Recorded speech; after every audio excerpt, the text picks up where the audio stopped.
Welcome back. आज हमारी react जेस की 27th क्लास है जिसमें हम मज़ीद रिएक्ट के बारे में पढ़ेंगे। आपको पता है कि लास्ट 2 क्लासेस के अंदर हमने रिएक्ट के यूज़ इफेक्ट हुक्स के बारे में पढ़ा था। तो आज की जो क्लास है वो भी बेसिकली हमारी रिएक्ट के यूज़ इफेक्ट हुक्स के बारे में है। तो आज की इस क्लास के अंदर हम पढ़ेंगे रिएक्ट के यूज़ इफेक्ट की डिपेंडेंसीज क्या होती हैं, उसको किस तरह इस्तेमाल करते हैं, और उसके बाद हम पढ़ेंगे रिएक्ट में जो यूज़ इफेक्ट हुक होता है उसमें क्लीन अप किस तरह किया जाता है। तो यहाँ पर मैं थोड़ा सा आपको बता देता हूँ कि बेसिकली डिपेंडेंसीज ये होती हैं कि कोई भी हम यूज़ इफेक्ट जब हम हुक इस्तेमाल करते हैं तो इसमें हम कंडीशंस लगाते हैं। बेसिकली उन कंडीशंस को हम डिपेंडेंसीज कहते हैं। जिस तरह मैंने आपको पहले भी बताया कि हम सेट कर देते हैं कि प्रॉप्स एंड स्टेट के जब तक इस प्रॉप्स या स्टेट के वैल्यूज़ जो है ना वो अपडेट ना हो तब तक इस यूज़ इफेक्ट के अंदर जो भी कोड लिखा हुआ है या जो भी फंक्शनैलिटी लिखी हुई है तो तब तक उसको वर्क नहीं करना चाहिए। तो चलते हैं सीधा कोड एडिटर के ऊपर और इसको कुछ प्रैक्टिकल करके देखते हैं। तो आइए स्टार्ट करते हैं। इसके लिए हम आ गए अपने कोड एडिटर के ऊपर, ठीक है। तो ये जो लास्ट क्लास हमने जहाँ पर स्टॉप की थी तो वहाँ से स्टार्ट करते हैं। लास्ट क्लास के अंदर आप देख सकते हैं कि हमने एक काउंटर बनाया था जिसमें ऑटो इंक्रीमेंट के ऊपर जो है ना वैल्यूज़ अपडेट हो रही थी। तो सेम वही कोड है लास्ट क्लास वाला। अगर इस क्लास को आप देख रहे हैं तो मेरी रिक्वेस्ट है कि आप इससे पहले जो 2 क्लासेस हैं उन क्लासेस को देखें फिर ये वाली क्लास करें, वरना आपको ये यहाँ पर थोड़ा सा समझ नहीं आएगा। बेसिकली डिपेंडेंसीज क्या होती हैं मैंने आपको पहले भी बताया है कि जब हम यूज़ इफेक्ट को इस्तेमाल करते हैं, जब भी हमारा पेज रेंडर होता है या उसमें कोई भी कोड रेंडर होता है तो ये ऑटोमेटिकली वर्क करना स्टार्ट कर देता है जिस तरह पेज रीलोड होता है। तो इसी तरह हम क्या करते हैं कि इसमें फिर साइड इफ़ेक्ट्स के इश्यूज आ जाते हैं, तो उसको कंट्रोल करने के लिए यहाँ पर डिपेंडेंसीज का इस्तेमाल किया जाता है। फॉर एग्जांपल मैं यहाँ पर थोड़ा सा आपको समझाता हूँ। फॉर एग्जांपल मैं यहाँ पर कॉमा लगाता हूँ। आपको मैंने पहले भी बताया कि हमारे पास यूज़ इफेक्ट में 2 पैरामीटर्स होते हैं। जो पहला पैरामीटर्स है वो हमारा फंक्शन हो सकता है जो कि हमने अभी ये पूरा लिखा हुआ है सेट टाइम। ये देख सकते हैं ये एरो जो है ये हमारा पूरा एक फंक्शन है, लेकिन जो सेकंड पैरामीटर है वो हमने पहले नहीं रखा हुआ था। तो यहाँ पर जो सेकंड पैरामीटर है वो हमारा डिपेंडेंसीज का ही होता है। तो यहाँ पर हम जो है ना अपना सेकंड पैरामीटर्स इस क्लास में पढ़ेंगे। और यहाँ पर हम क्या करते हैं कि हम यहाँ पर एक ब्रैकेट्स डाल देते हैं। इस ब्रैकेट्स का ये मतलब है कि जो अब हमारा कोड है वो जस्ट वन टाइम रेंडर करेगा। जस्ट पहले जब कोड हमारा रीलोड होगा पेज तो तभी ये कोड एक दफ़ा वर्क करेगा, अगेन एंड अगेन वर्क नहीं करेगा। चलते हैं हम अपने ब्राउज़र पर, तो आपको मैं दिखाता हूँ। तो ये देखें ये अभी स्टॉप हो गया है। मैं इसको रिफ़्रेश करता हूँ तो यहाँ पर देखेंगे कि ये जस्ट 1 आएगा। ये ऐसा क्यों हो रहा है? अभी अगर मैं इसको हटा दूँ यहाँ से इस ब्रैकेट्स को तो अब देखेंगे कि हमारा कोड 0 1 2 3 4 ये देखें काउंटर चल रहा है, लेकिन मैं जो ये ब्रैकेट्स डालता हूँ यहाँ पर कोड के अंदर तो ये स्टॉप हो जाता है। ऐसा क्यों हो रहा है? बेसिकली ये इस वजह से ऐसा हो रहा है कि जो हम यहाँ पर ना डिपेंडेंसीज वैल्यू सेट करते हैं यहाँ पर ब्रैकेट्स। इसका मतलब ये होता है कि कोड जस्ट 1 टाइम रेंडर हो, उसके बाद अगेन एंड अगेन रेंडर नहीं होना चाहिए। तो इस वजह से कोड जो है ना जस्ट वो 0 से 1 होता है, जस्ट 1 टाइम रेंडर होता है, उसके बाद स्टॉप हो जाता है। तो अगर जस्ट हमने कोई कंडीशन 1 टाइम रेंडर करनी हो तो हम इस तरह की ब्रैकेट्स लगा के उसको जस्ट एक दफ़ा रेंडर होने के लिए कोड को लगा सकते हैं। तो सेकंड इसी तरह हम क्या करते हैं कि हम इसमें दूसरी डिपेंडेंसीज या कंडीशन लगाते हैं कि जब तक जो ये वाली स्टेट है जस्ट इस स्टेट्स के ऊपर जो है ना हमारा ये वाला जो इसके अंदर कोड लिखा हुआ है यूज़ इफेक्ट के अंदर जस्ट जब ये स्टेट अपडेट हो तो तभी ये कोड जो सेट टाइम आउट वगैरह है इसको रेंडर होना चाहिए, अदरवाइज़ जो है ना इसको रेंडर नहीं होना चाहिए। तो इसको किस तरह हम कंट्रोल कर सकते हैं? सिंपल काउंटर को कॉपी करना है और इस ब्रैकेट्स के अंदर लगा देना है। इस तरह लगाने के बाद चलते हैं ब्राउज़र पर तो आप मैजिक देखेंगे। तो ये देखें अब यहाँ पर क्या हो रहा है कि हमारा कोड जो है अगेन वो पहले वाली कंडीशंस में आ गए। अब थोड़ा यहाँ पर कंफ्यूज हो रहे हैं कि पहले भी तो ऐसे कोड वर्क कर रहा था, अब भी ऐसे वर्क कर रहा है, इसमें डिफरेंट क्या हुआ है?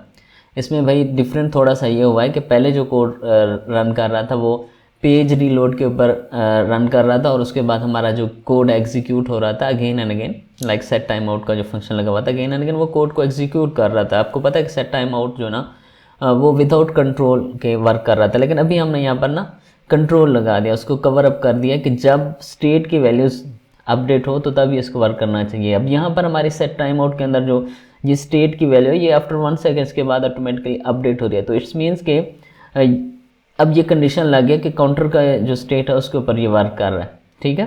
अगर मैं इसको दोबारा हटा दूंगा तो आप देखेंगे कि ये फिर वैसे एक दफ़ा ही अपडेट होगा, दोबारा ये रेंडर नहीं होगा। आपको आइडिया हो गया होगा कि स्टेट से हम किस तरह एक जो यूज़ फैक्टर होगा उसको कंट्रोल कर सकते हैं। तो यहाँ पर जस्ट ब्रैकेट्स लगा के आपने अपनी स्टेट या का नेम रख देना है तो वो वैसे वर्क करेगा। इसी तरह हमने यहाँ पर अब प्रॉप्स के ज़रिए इसको कवर अप करना है कि प्रॉप्स के ज़रिए हम इस पर कैसे कंडीशंस या वैलिडेशन लगा सकते हैं। सिंपल क्या करते हैं, हम चलते हैं index.js फाइल के ऊपर। तो यहाँ पर हम अपने ऐप जो है ना ऐप कंपोनेंट को कॉल किया हुआ है, तो यहाँ पर हम एक चैनल के नाम से एक जो है ना प्रॉप्स क्रिएट कर लेते हैं। ठीक है, एक पैरामीटर यहाँ पर पास करते हैं। इसके लिए हम यहाँ पर प्रॉप्स क्रिएट कर रहे हैं, तो इसमें लिख देते हैं कोड विद मुजाहिद। ठीक हो गया। तो अब ये हमने एक इसमें पैरामीटर पास किया प्रॉप्स बनाने के लिए। तो यहाँ पर आके हम इसको गेट करते हैं अपने ए वाले फोल्डर के अंदर। आपको पता है कि जब भी प्रॉप्स को गेट किया जाता है, प्रॉप्स के वैल्यूज़ को, तो हमेशा उसमें जो हमारा फंक्शन होता है उसमें प्रॉप्स पास किया जाता है और प्रॉप्स के साथ कनकेटिनेट करके जो उसका हमारे पैरामीटर का नेम होता है उसको लगा के हम प्रॉप्स को गेट करते हैं। सिंपल। फिलहाल हम इसको शो करते हैं कि हमारे पास प्रॉप्स में क्या आ रहा है, वैल्यूज़ क्या आ रही हैं। तो यहाँ पर एक h1 का टैग लगाते हैं, कर्ली ब्रैकेट्स के अंदर प्रॉप्स डॉट चैनल कर देते हैं। ठीक हो गया। तो देखते हैं ब्राउज़र के ऊपर हमारे पास जो ये कोड हमने इस index.js वाले कंपोनेंट्स में जो कोड लिखा वो हमारा app.js के अंदर आ रहा होगा। ये देखें। ठीक है, कोड विद मुजाहिद, ये हमारे बेसिकली प्रॉप्स से वैल्यूज़ गेट होके आ रही हैं। ठीक हो गया।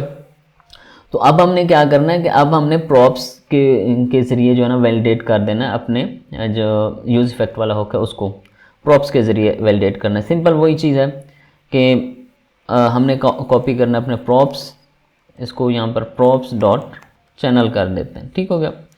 अब ये क्या हुआ कि ये वैलिडेट हो गया इसके ऊपर। ठीक है, ये जो हमने चैनल अपना एक पैरामीटर बनाया है index.js वाले कंपोनेंट्स के अंदर, तो ये अब इसके ऊपर वैलिडेट हो गया। इट मीन्स के जो ही हमारे प्रॉप्स की वैल्यूज़ अपडेट होंगी, जो कि चैनल है उसकी जो ही वैल्यूज़ अपडेट होंगी, तो जो हमारा यूज़ इफेक्ट का ये वाला होगा ये तब वर्क करेगा, अदरवाइज़ ये वर्क नहीं करेगा। तो मैं आपको यहाँ पर दिखाता हूँ, चलते हैं यहाँ पर, ये देखें। ठीक है, ये जस्ट वन टाइम ये इंक्रीमेंट क्यों हुआ है, बिकॉज जो इसकी प्रॉप्स की वैल्यूज़ है ये अपडेट हुई है अगेन एंड अगेन। ठीक हो गया।